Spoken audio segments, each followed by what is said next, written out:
Okay. Good afternoon. My name is Shashi Kiran. I'm with Cisco, and welcome to the presentation today afternoon. We'll be talking about Microsoft Cloud Platform and how Cisco's application-centric infrastructure is a good fit for it. Some of you might have seen the announcement that went out in the media today, highlighting some of the integration that Cisco and Microsoft have been making. The press release, I believe, went out around 10:30 today morning. So we'll be covering some aspects of that in the presentation here. And I will be joined by my colleagues, Harry as well as Wimala, during the course of the session. Okay, so I assume many of you are really focused on the cloud aspects of things. Is anybody here from an infrastructure background? Oh, wow. Okay. That's quite a bit of the room. That's a good audience to have. So today, as many of you know, we're at the beginning of a major shift, as we'd call it. Over the last 10 years or so, we've seen a tremendous amount of focus on data centers. CIOs have focused on it. It's been where a lot of IT budget spend has gone as well. And we have seen some trends pass by. First, there was the period of consolidation, bringing economies of scale through the data center. Then there was server virtualization, which brought in efficiencies in terms of how you optimize your server usage. Both of these have largely matured.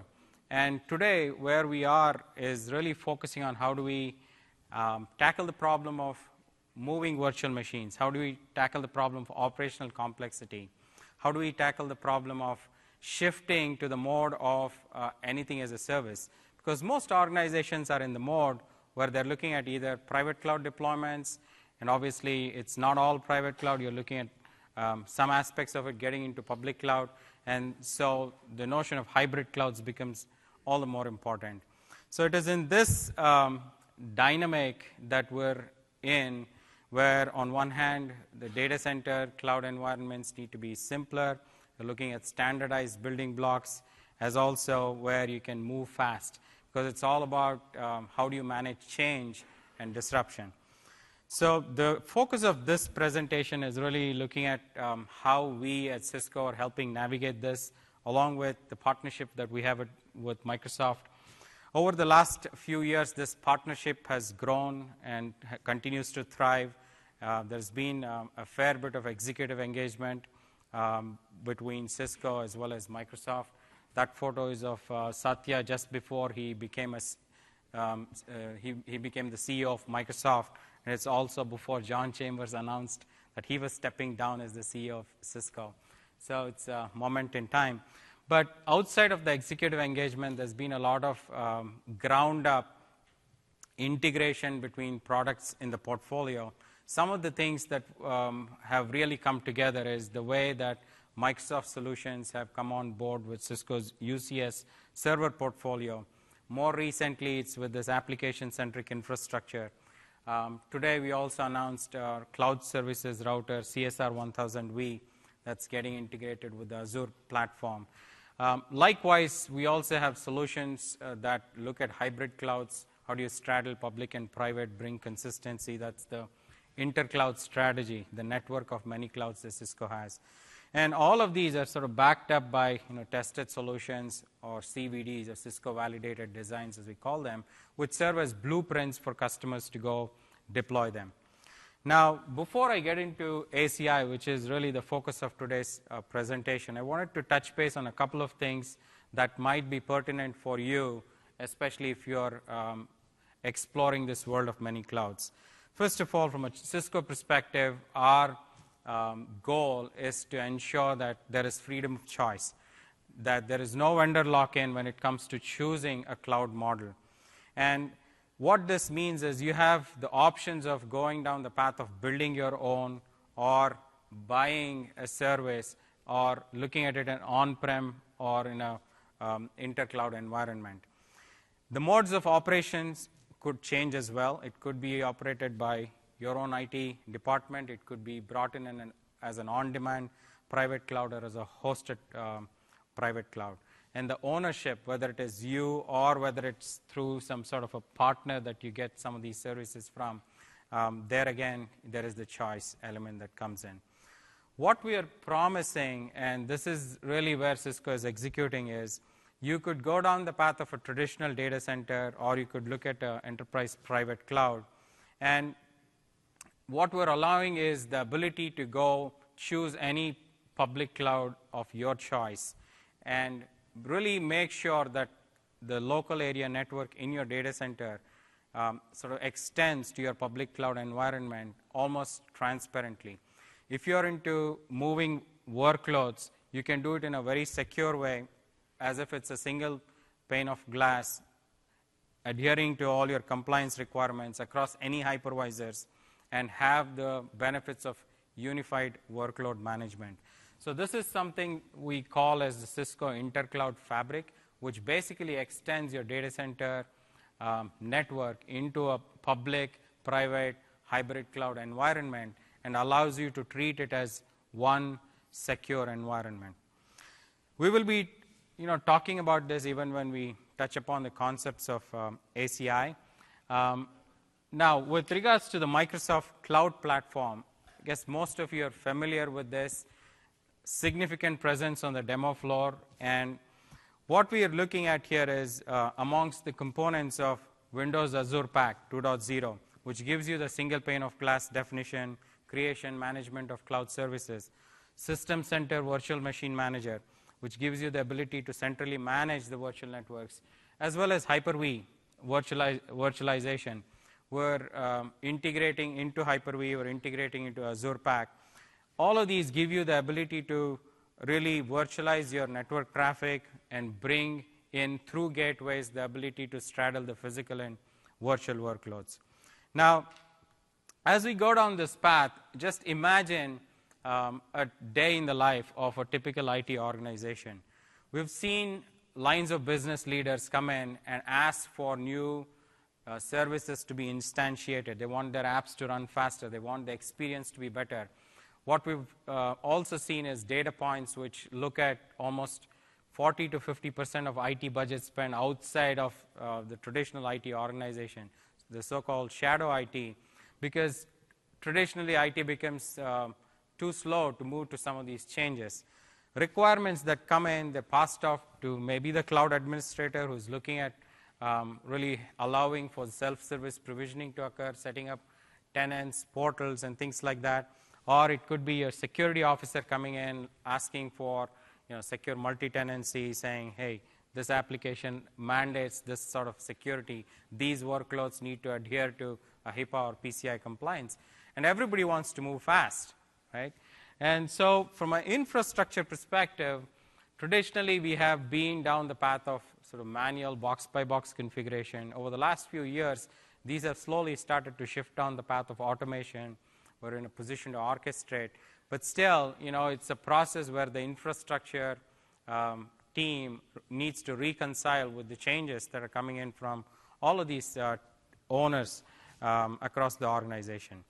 So if you look at the day in the life of a Microsoft Cloud Administrator, you spend a majority of your time looking at tenant management, creation, scale, and then tear down. Across these tenants, you look at where do you enable the sharing of these services, how do you automate the security policies. So this life cycle, essentially based on the size of the tenancy, you need to literally scale across thousands and maybe even tens of thousands of tenants. And that's where the whole notion of scaling with automation starts to come in, because if you don't get down the path of being able to instantiate and run through this life cycle quickly, not just during the creation but also during the teardown, then managing these become extremely complex. Now, these application requests that come in really start to create infrastructural demands. They could be predicated on governance. You could be looking at special policies being applied to certain tenants, or looking at a certain subset of features that come in by way of the application environment that you choose. And the IT organization is held accountable to meet these service level agreements for performance, for security, for availability, for scale, and therein lies the challenge of designing it to meet dynamic requirements. Over the last few years, the notion of the traditional data center where you have had one application residing across one server or has been sort of turned around on its head, because now you have the same applications going across multiple servers in a cloud scale environment. And this transition isn't necessarily happening seamlessly. You need to balance the traditional workloads along with the cloud scale workloads and make sure that these are both being held in tandem. So this is where the notion of bimodal IT has crept in, where on one hand you have to balance the traditional data center, traditional workloads, while prepping up your organization to move fast, whether it be with DevOps or with other tools and automation to meet the cloud scale deployment requirement. So bottom line, it's the same infrastructure. You really need to be in a position to adhere to both of these demands. And so from an infrastructure perspective, we look at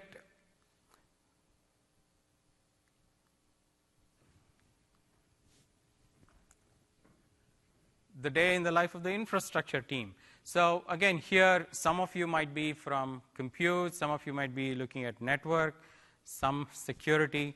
Very few data center and cloud environments today are truly integrated. We're frequently looking at organizations that have built up teams with competence in each of these areas, and now they need to look at how to rationalize the SLAs that are coming in due to the changing application demands and make the infrastructure much more responsive to it.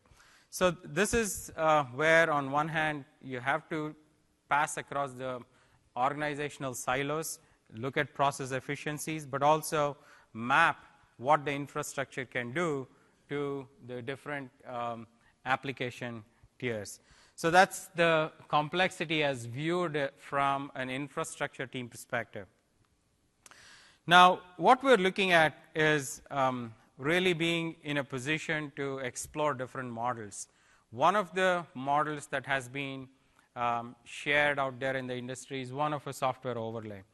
You say, look, I have my traditional infrastructure, let me bring an overlay environment on top of it and see if I can replicate the underlying infrastructure through a virtualization overlay. Now, there are certainly advantages to doing this. On one hand, you're looking at increased agility, especially if your environment is all virtualized. But on the other hand, the solution can be somewhat inhibited if you have a heterogeneous environment of physical and virtual. What required provisioning with one environment now requires provisioning and maintenance and operation with two. And then if something goes wrong, you're lacking the visibility to go down this path. So troubleshooting becomes an issue. Day 0, day 1, day 2 operations become an issue. We've seen this be overcome through the use of gateways, but then gateways again start to become performance bottleneck. So this is the problem statement that we sort of set out to solve when we looked at what other approaches could be brought in to take the flexibility that software brings, the speed that software brings, but then you want to marry it with the performance and the reliability that hardware brings. How do you take a system approach? And so that's what resulted in us getting down the path of application-centric infrastructure. The whole concept was to bring the infrastructure teams closer to the needs of application developers and to look at better responsiveness from the infrastructure and make it adaptable to different models. You could be deploying a traditional data center. You could be going down the path of virtualization, private cloud, hybrid clouds. It really shouldn't matter. So that's the section that we'll be going through in terms of talking about what ACI is and how does it come together with the Microsoft Cloud Platform in the next little while. How many of you have been exposed to Cisco ACI? Quick show of hands, please. Okay. See about a third of the room that's been exposed to it. So here is sort of the vision that drove what ACI was.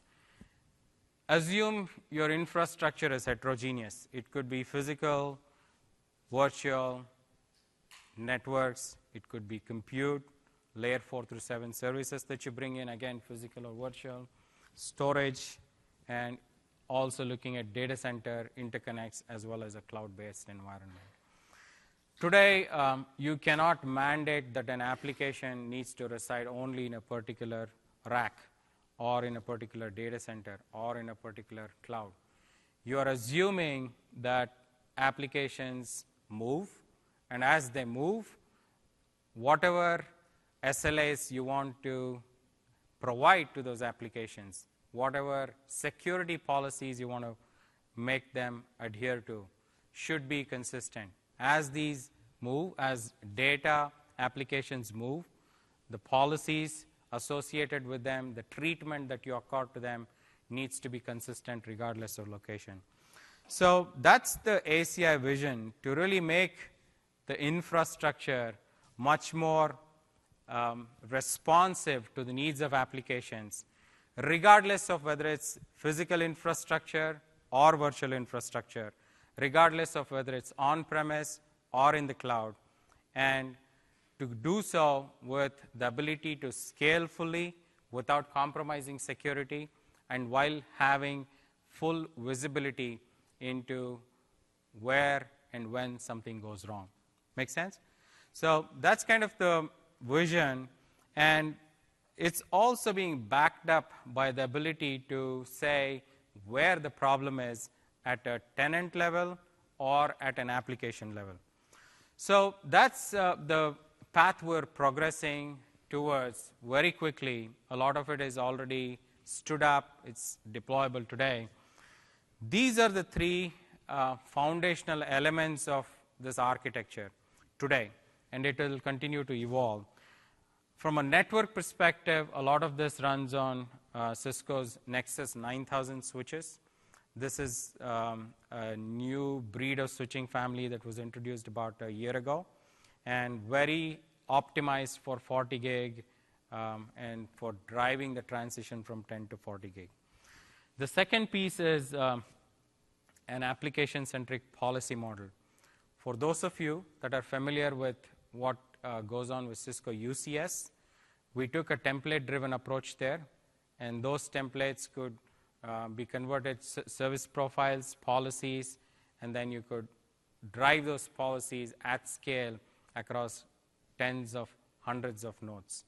And that's the same philosophy that has been brought in here with an application-centric policy model that can now be enforced onto the networks, combining the processes that different teams across network, compute, security, applications subscribe to, and make sure that this can be automated at scale in a very open way.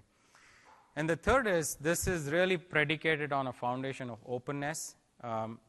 The middle box that you see there is what we call as the Application Policy Infrastructure Controller, or APIC. So this is a controller which serves as a central point of management and enforcement for these policies. And it's open, which means you can bring in your tools of choice on the northbound management orchestration, anything that you feel is pertinent or is already out there in your environment. Or you can also interface with a number of devices, whether it be network devices, layer 4 through 7, on the southbound side.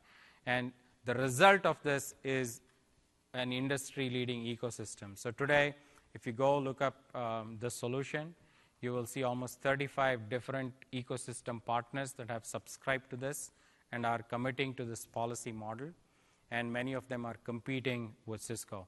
So that's sort of the beauty of the open ecosystem, if you will, where you have competitors coming on board and saying, look, I like the elegance of the solution, and let's work together to make our customers' lives easier.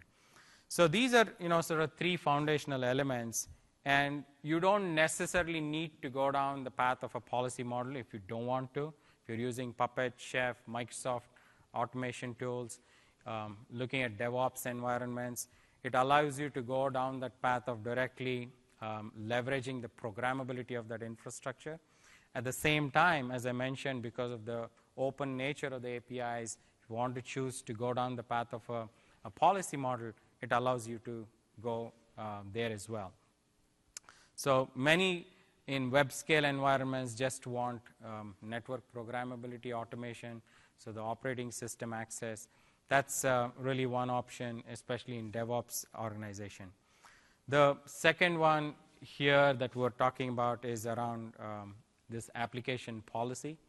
And here the automation comes in through policies. Ideally, we want to minimize the configuration errors. Today, a majority of network outages, security issues come in when 85% of the cases, they're due to manual configuration errors.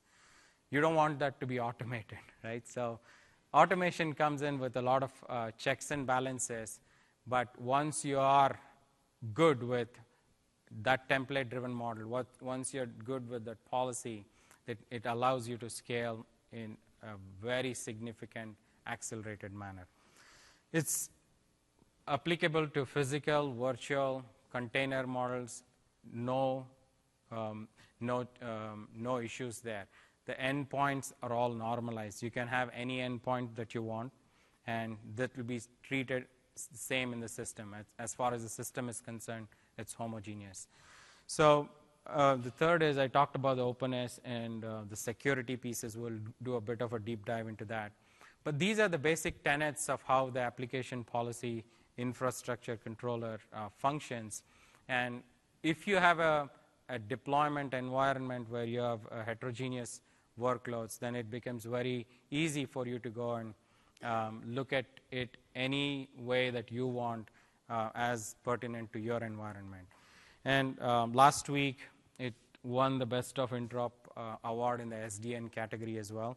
So we're especially proud of that.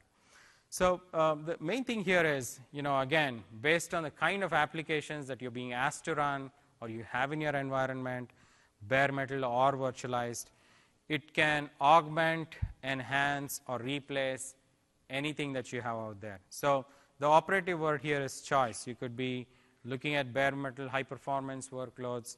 You could be looking at virtualized machines and VMs or container-based offerings. It really doesn't matter. It will normalize and bring a degree of consistency. If you have some sort of a software overlay already in your environment, it doesn't matter as well, because that is treated as an application on top of this infrastructure. ACI will become the underlying infrastructure on which any overlay can run and make that run better. So that's sort of the premise that we are marching towards. It allows us to address different customer use cases because we are seeing a diversity of deployment models. From a Microsoft perspective, the degree of integration that we've been bringing in is really to tie the Azure Pack together here, make it work across Hyper-V in a very consistent way, and then look at how we drive this common policy model. So net-net, from a customer perspective, we're looking at this contributing to speed and agility, making this infrastructure more application-centric, especially as a lot of the current focus is on driving the Microsoft 2003 Windows Server install base refresh. This is really good in terms of timing. Second is it brings upon that consistency across physical and virtual. All of these are really the same. We're focusing a lot on openness as well as security. Now, if you remember, I showed you a slide on the software overlay where there were really two networks that popped up. One was the underlying infrastructure, underlying network, and then there was an overlay that rode on top. And the complexity that it induced was because it now asked you to manage two networks, operate two networks. Troubleshooting became really difficult. Now, with this integration of what Cisco brings to the table with ACI, these two networks really become one. your physical, virtual become one. Your operational, diagnostics, troubleshooting become incredibly simpler. It's also significantly scalable, and then you can apply policy across all of them in a very consistent way.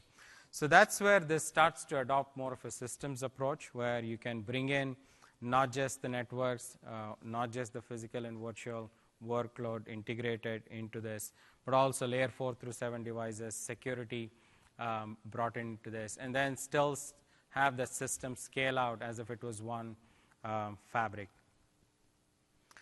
Now, the main thing for some of you who might be familiar with the UCS mode of operation, as I mentioned, is really to have some of the subject matter experts, whether it be on network security, application SMEs, come and define the policies that they want the infrastructure to adhere to.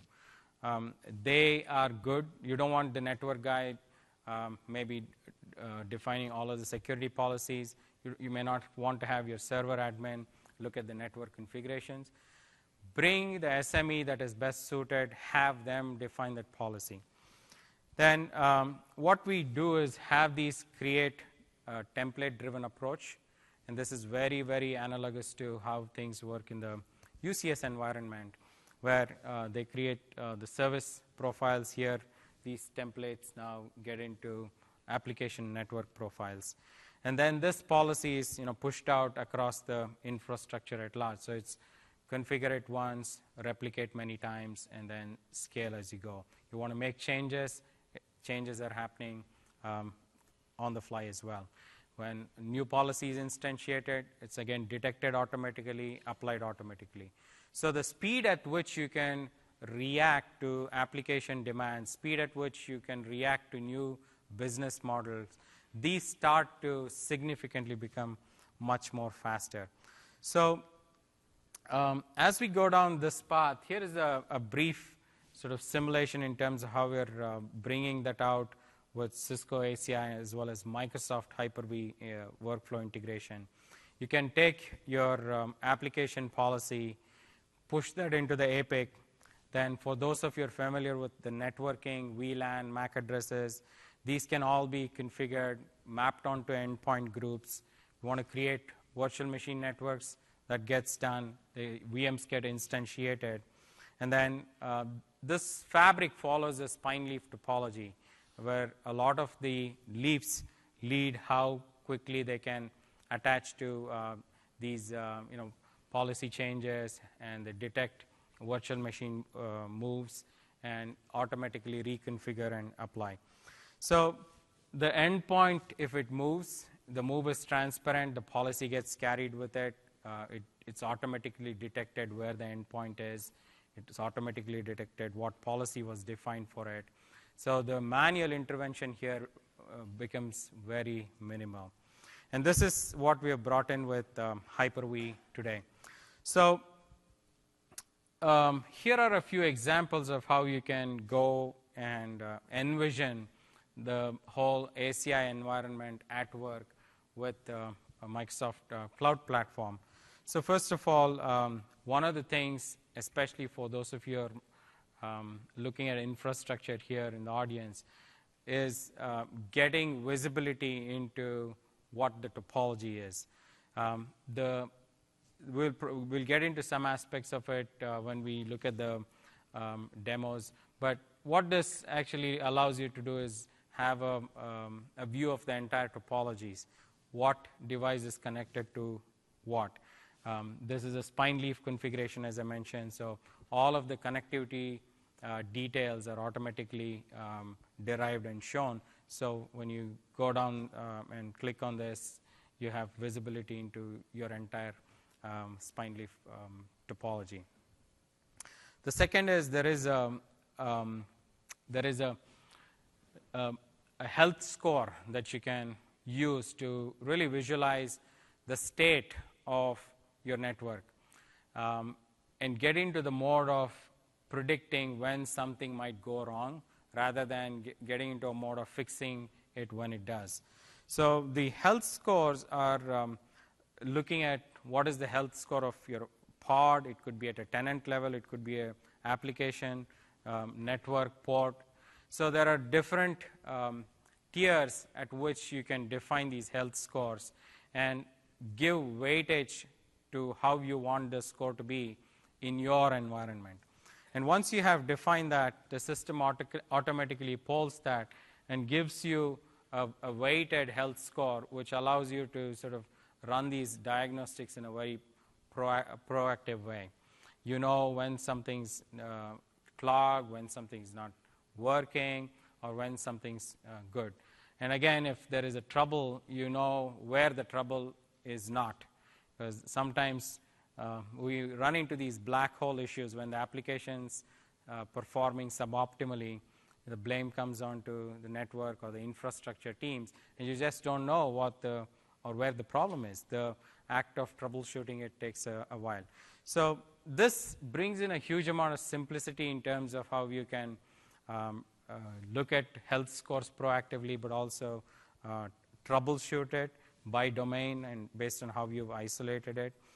You can also look at it at an application level, as I mentioned, and these applications can be aggregated. You can group a certain set of endpoints together and say, look, I want the health score of these set of health endpoints because they are critical to run these applications. So what this does is allow you to correlate between an application and the state of the infrastructure and say, look, here is where it's all good. I need to look for my trouble, which is somewhere else. So these are really powerful tools that are already inbuilt into the system. They're not add-ons, and they bring a significant amount of simplicity in terms of how you go and troubleshoot on a day-to-day basis.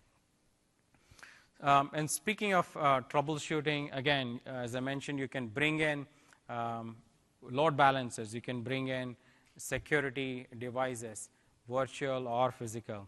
And look at this application from an endpoint to endpoint perspective.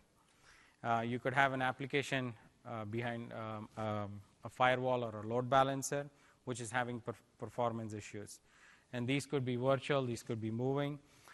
This wizard draws this logical topology very quickly, allowing you to say, hey, look, here is where my problem is. This is where I need to troubleshoot. And so it gives you a state of the connection and where the problem is in real time.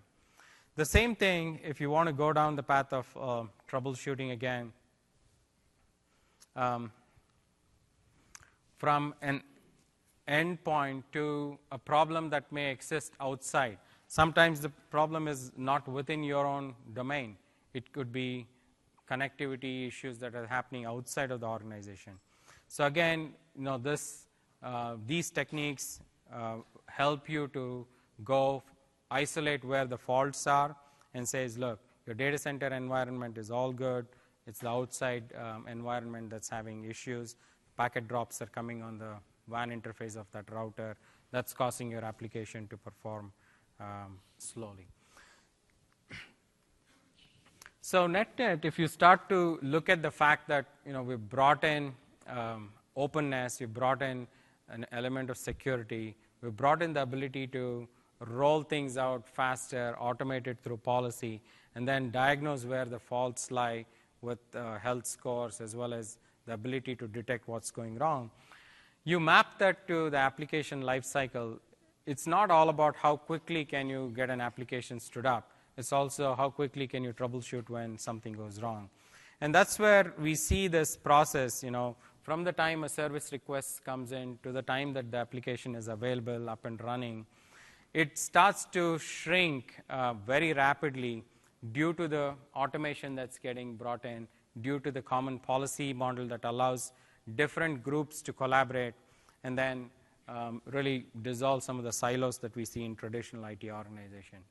And we have seen some of our customers come out and say, look, I'm managing major business transitions. Symantec, for example, is in the process of splitting their company into two, and they have a very tight deadline for their IT organization to go and stand up these two different companies and keep their process running. So it's like building the plane on the fly when you're flying the plane. That's how they describe it. And it's in such environments that you need the kind of agility from the infrastructure team to respond to the business needs and to respond to the needs of their application, uptime, and availability. So this is really helping us to take it to the next level in terms of how quickly we can accelerate, cut down the time from when a service request comes in to when you can actually respond and have it be stood up. I talked about open architectures. So again, we've been a lot about open standards in the past, but some of you are looking into DevOps organizations, Dockers, OpenStack. It supports all of these as plugins, and it's integrated into how we have designed the system from ground up to be interfacing with open APIs. It's allowed us to bring in a lot of these ecosystem partners and really start to make this seem like a very scalable open system. So one of the things that I wanted to touch upon, which is top of mind to a lot of our customers, is when you open it, do I lose my security posture? Is security compromised because you're making the system open? So here, you can actually look at openness across different layers. We have different partners that are best of breed in each one of these different areas that come in and provide the degree of integration to us. And as I mentioned, it's open on the northbound as well as southbound side. If you have an orchestration framework, if you have a systems management environment already in place, you can leverage the same and bring that as part of this epic and policy-driven model. The other aspect is multi-tenancy. How do you scale this in a multi-tenant environment and in a secure way? So as I talked about, you can look at this policy-driven approach with centralized management. These are embedded native to ACI. Or you can look at other vendors that you may have in your environment and say, look, I'm already deploying Radware. I'm already looking at Splunk. How do I bring that in? I don't want to discard those investments. Let me bring that and integrate that with this policy model that you have with ACI. It allows you to do that. And this can be done either at a tenant level or across a native traditional deployment at large. And last week, we also announced the integration of Cisco's Firepower, which is now a part of ACI. And we also announced PCI compliance, which means now you can adhere to the PCI regulation as well. So this segmentation, there's a lot of topic, there's a lot of talk about microsegmentation today. So ACI allows the segmentation based on business needs. You could go down the path of a shared services, a production pod, or a traditional DMZ. Or you can segment it based on the application lifecycle. What stage of the lifecycle is the application in, production, test, or dev. Or you can look at a VLAN-based segmentation or based on a web app or database tier. And because we have brought in some of the industry-leading vendors, in addition to Cisco, which, by the way, is #1 from a security market share perspective, we are in a position to offer a lot of these granular security capabilities, whether it's in the deployment phase or in terms of how you enforce policies and scale up tenants. And this level of segmentation, the ability to isolate at a per application, per tenant, per port, per VLAN level gives a huge amount of flexibility in terms of what kind of SLAs you can in turn provide to your customers should you choose to do so. And the things that we talked about as troubleshooting, visibility issues. So those are, again, applicable here as well. If something goes wrong, then you're in a position to go troubleshoot it at this degree of granularity. So with that, I wanted to bring up a video that showcased how security functions in a typical financial services organization. This is a mock-up scenario which allows you to visualize how this security conversation we talked about really applies. And while the video is playing, I would like to request Wimala and Harry to come up on stage as well.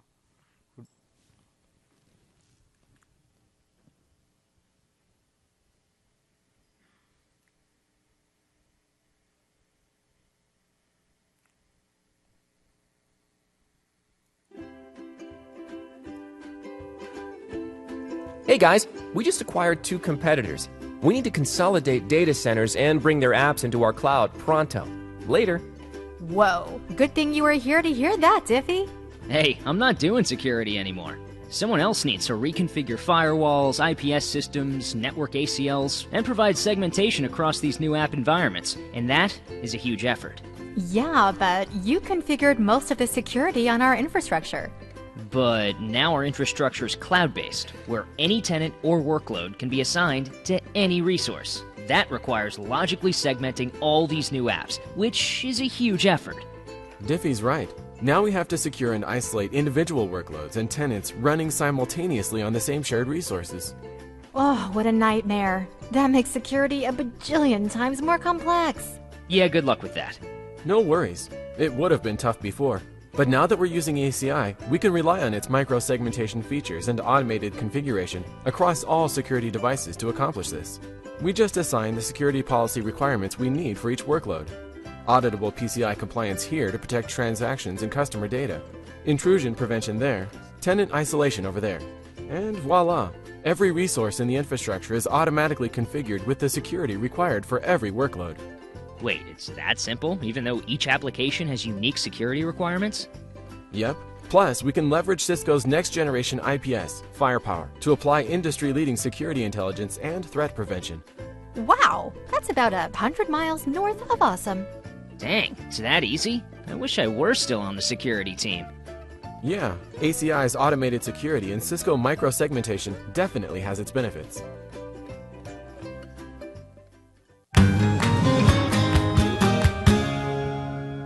This is a series of episodes that's out there on the internet. You'll see different 2-minute clippets of what ACI can do. If you go, just browse the internet, and this is the 4th episode. Now we'll shift over to a demo. Wimala is going to bring this to life, some of the concepts that we talked about. So you want to just share what direction it'll go. Can you guys hear me okay? Great. So what I wanted to do is kind of solidify everything that Sashi was just talking to you in a real demo. It's backed by the Cisco hardware. And basically, I'm going to show you a little bit of a layout, a few concepts that I want to kind of overview before I go into the demo. So what we've done is how we've integrated ACI into Windows Azure Pack is acting as a resource provider. And so once we are a resource provider, what we're doing now is all of the ACI concepts have kind of been ported over to Windows Azure Pack and translated into Windows Azure Pack so the end users are more familiar with it. And through the integration of ACI into WAP, we can now offer networking under the plans. I'm sure you guys are very familiar with the concept of plans and so on and so forth.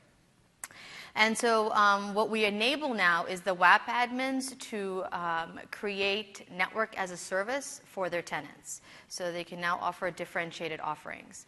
And basically, there are 2 main plans that the WAP admin can choose from.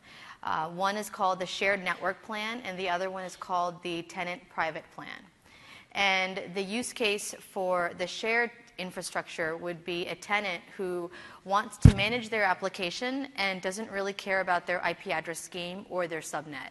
They their top priority is to get their connectivity up and their application to work. That would be use case 1.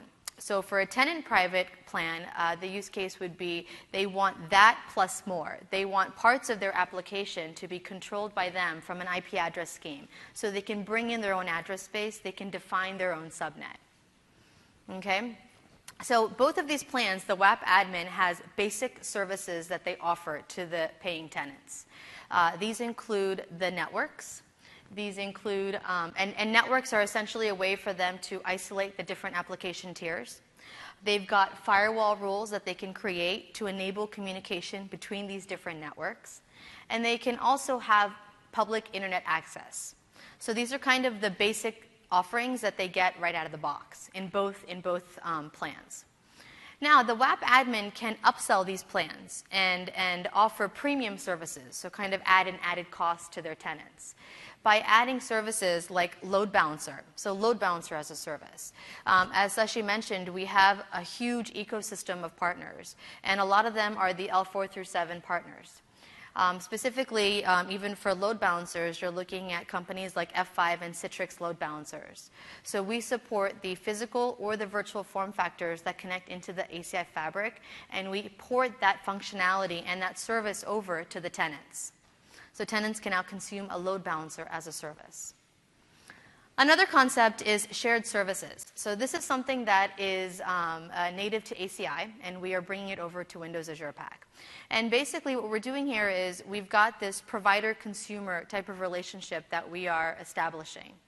A provider tenant is identical to what a paying tenant would look like. The only difference is that the paying tenant is owned by the infrastructure, and he's hosting and managing services that want to be consumed by other paying tenants. So for example, an infrastructure could own a MongoDB. So they manage and they host this DB, and other paying tenants can consume this service, okay, all in the same infrastructure. So even though an infrastructure can provide X number of services, the WAP admin has full control over which tenants can consume which of these services.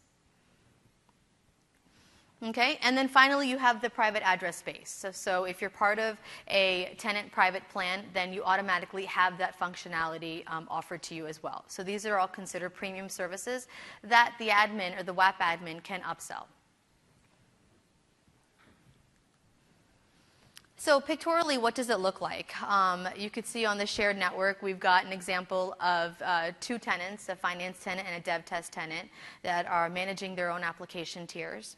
And they are trying to consume services from a shared service tenant that's owned by the infrastructure. And then you see on the bottom where you've got ACI common services that are enabled for the different tenants to consume. So exactly what you saw in the other picture, it kind of helps it to see visually what the 2 different use cases look like.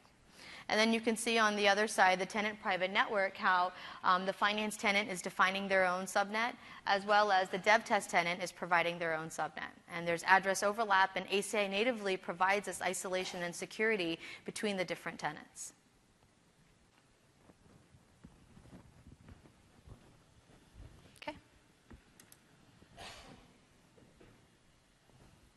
Okay, great. So now I want to kind of walk us through what this integration looks like.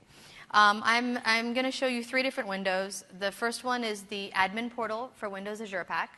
The second will be the tenant portal, so I can give you the end user experience. And finally, I'm going to end with the APIC, which is our controller, and showing you kind of how the tight integration is there and how we have exactly a one-to-one mapping of whatever Windows Azure Pack is doing in the back end is getting pushed and configured onto the controller. Okay? So once ACI has been added as a resource provider, we can go under plans, and you'll see that we've now added a networking tab to it. So under the networking tab, particularly this is a shared infrastructure plan. And I've called this the provider plan. So anyone who is subscribed to this plan can provide a service that can be shared by other consumers. And how I know this is because I have this box checked here that says allow tenants to provide shared services. So who's ever subscribed to this can therefore create shared services. And you can see here that there's already a list of services that the infrastructure has already started to create. And basically, it's like a catalog of a list that you can see. Now, if we shift gears and take a look at a consumer plan, you could see that there are different options that are picked now. First, we're offering load balancer as a service. So the WAP admin is already setting up the virtual IP address, all of the configuration parameters that need to take place in order for the tenant to consume. To make this much easier on the tenant, because all they need to do is ask for a load balancer, and that's pretty much it. And you can see here that they're also allowed to consume services. And from the drop-down list or from the catalog, the WAP admin can control which of these services he or she wants to expose to these tenants. Okay? One of the other key things with the WAP admin is they have full visibility of all of the different subscribers and the networks that they have been creating. They can also have full view of the shared services that are taking place and who is actually providing it and consuming it. So we can even take a closer look at a service. Let me show you. And you can see that there are consumers of this. And the WAP admin also has full right to revoke any of these services at any time.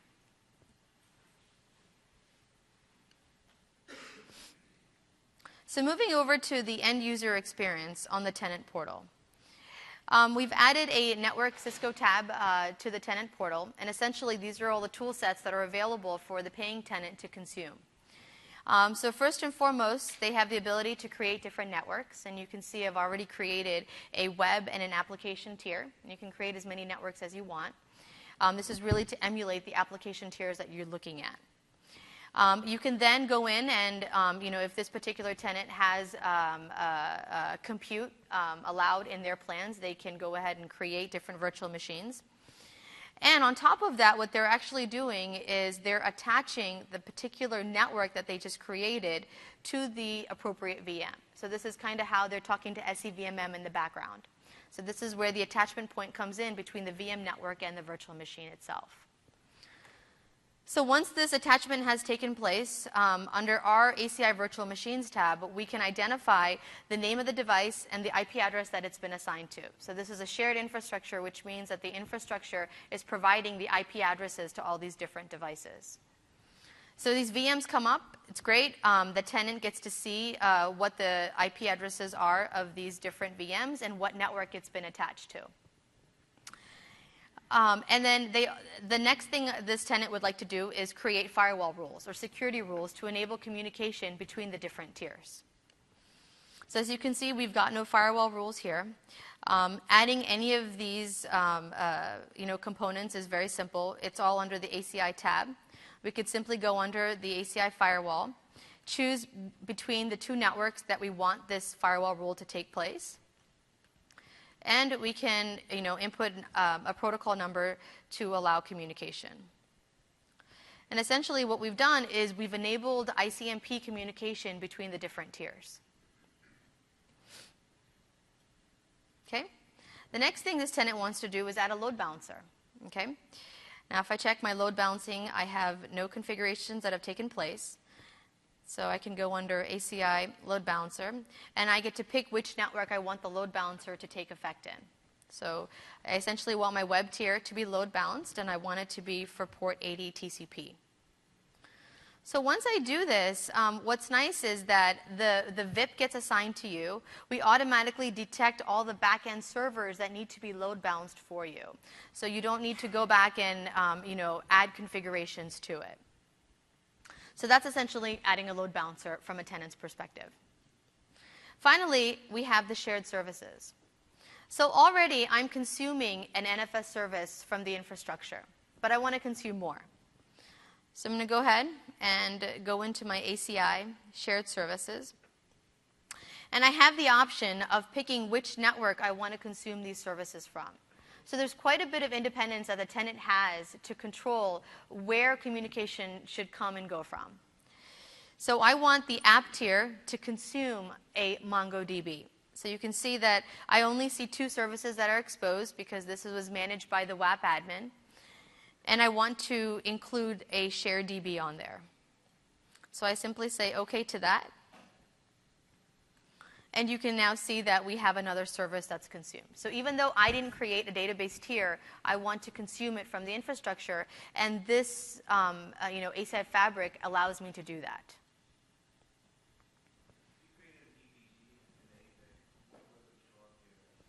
So the intention is to do all of the configurations from the orchestration, from the orchestrator, which is Windows Azure Pack. So it should all be done from the Windows Azure Pack, and it gets pushed into the APIC. That's the model that should be followed. So if you create it from the APIC, it will not show up here.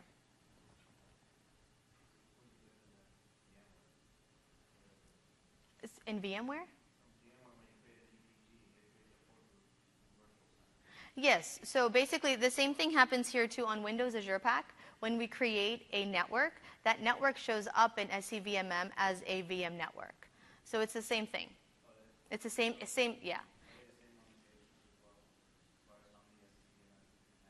Yeah, so those are all scale limits when you're looking at testing limits, the number of VMM domains that you can have as part of an ACI fabric, which is kind of a separate discussion because it's just tested numbers. But ultimately, the numbers are much higher.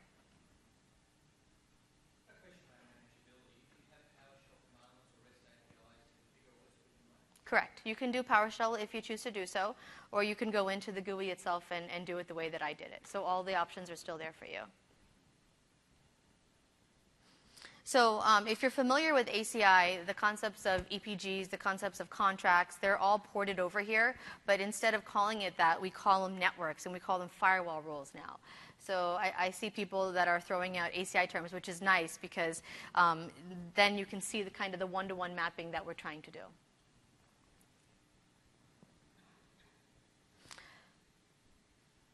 Okay, so I'd like to go into the APIC and kind of show you what it looks like.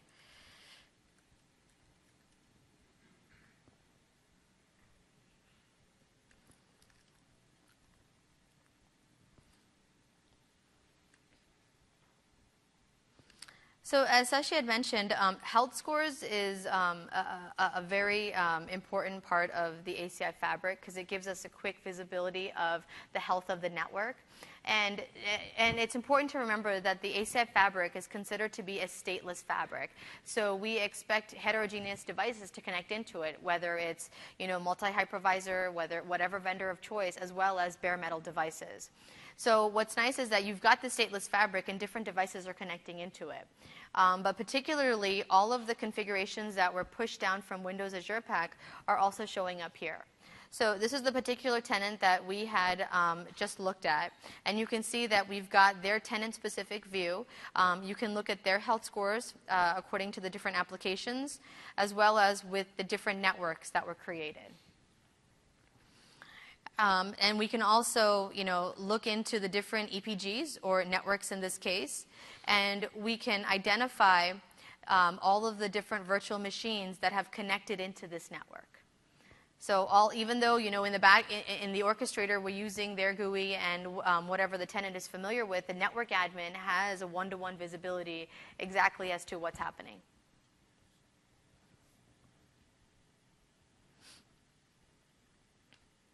And likewise, we've got 2 web virtual machines, and so you'll see 2 web VMs as well. So even though you can have thousands of VMs, instead of having to track each one of them, we can quickly have insight into what physical port that particular server is connected into.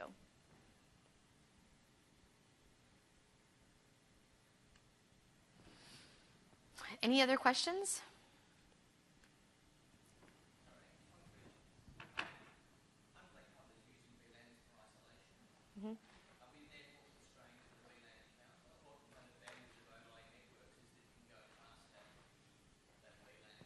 Right.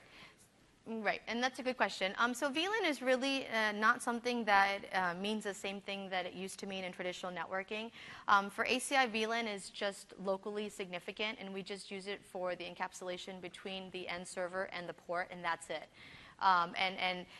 In upcoming release as well, we will have per port VLAN, so the whole VLAN scalability number isn't an issue at all anymore.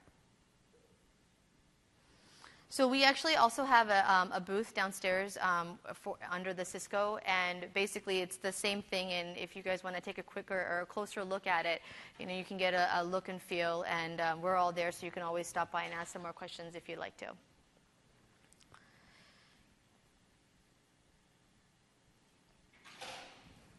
Okay. Let me talk about customer 0 for Cisco for a second. They were the first customer who were providing tremendous insight and feedback operationally to the NCME business unit on the needs of the IT organization and the challenges that they were facing. And so we've documented what they analyzed and said the operational impact of ACI would be on their own organization. We shared that with IDC. They provided a audit and their own report on that, which is on our, we'll give you the links for this at the end, but on our Go ACI page. But in essence, what they're talking about is that with ACI, they were able to solve some real customer challenges.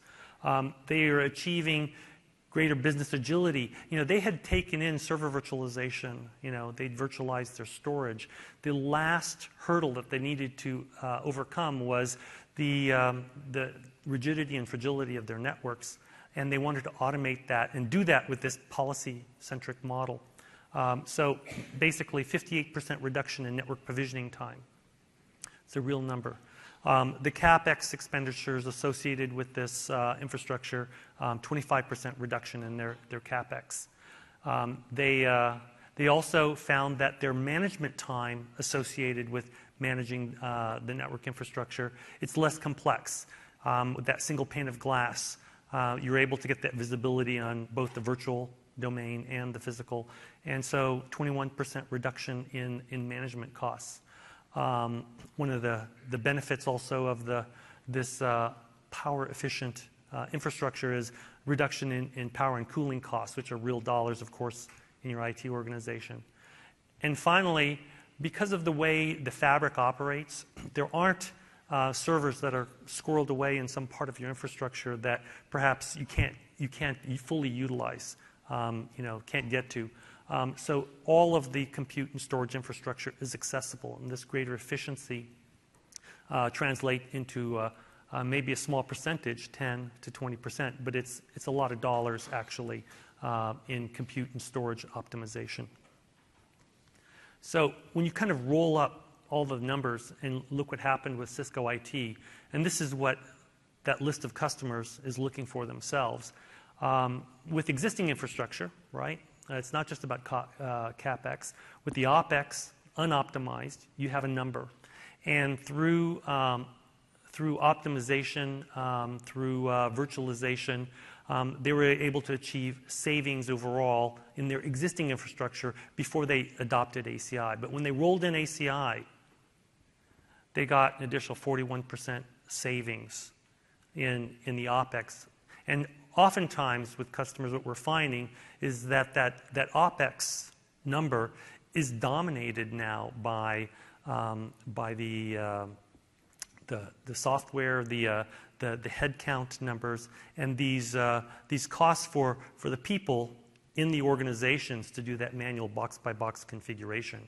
One of the customers that we spoke to said that if they could reduce the number of hours they spend on those network configurations and security configurations by 10%, it was for them it was 20,000 man hours a year, and with that extra time they could do architecting and real innovation for their business. So, kind of summing up, I think some of the things that Shashi had said, with Cisco ACI integrated with the Microsoft Cloud Platform, we're finding that customers are achieving those goals of infrastructure agility.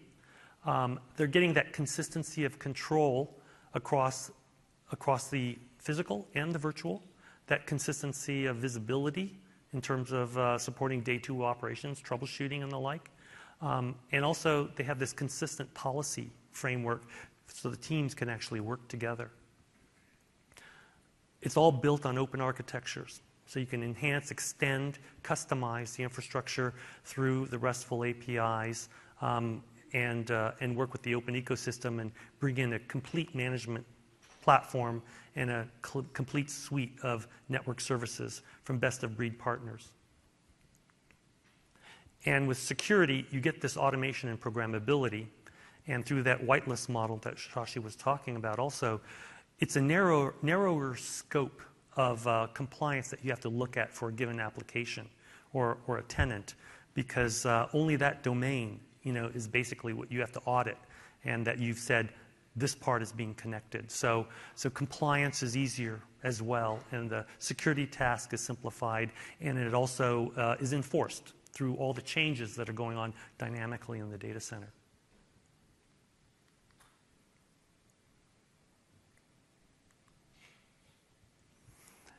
And so if you want to learn more about this, we've got a lot of education material up on our Go ACI page, the last URL there, cisco.com/go/ACI.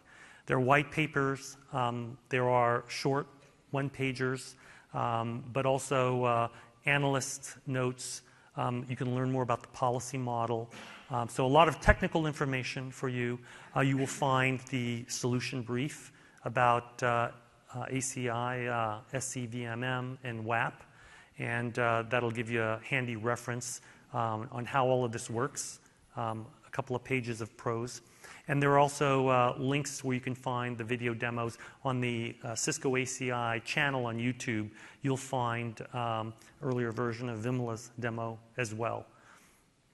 And thank you very much. And if you have any further questions for us, we're here.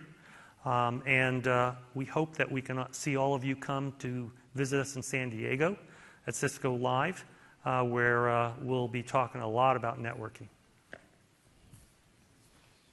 Thank you.